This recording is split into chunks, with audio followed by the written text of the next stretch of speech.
Is this the best place to drink a gin for an aviation enthusiast?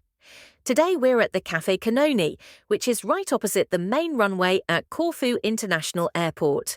It's also a stone's throw from a little footbridge that lets you walk right underneath the approaching aircraft. It's an amazing place.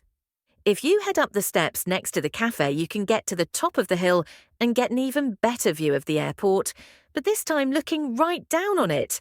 They've a few restaurants and bars up there, so we grabbed a cocktail and chilled out while watching the aircraft come and go. We actually visited in the off-season, so there weren't as many aircraft arriving and departing. Still, there were around 4 to 6 aircraft coming each hour, so we were able to view a good number. What's your top plane spotting spot?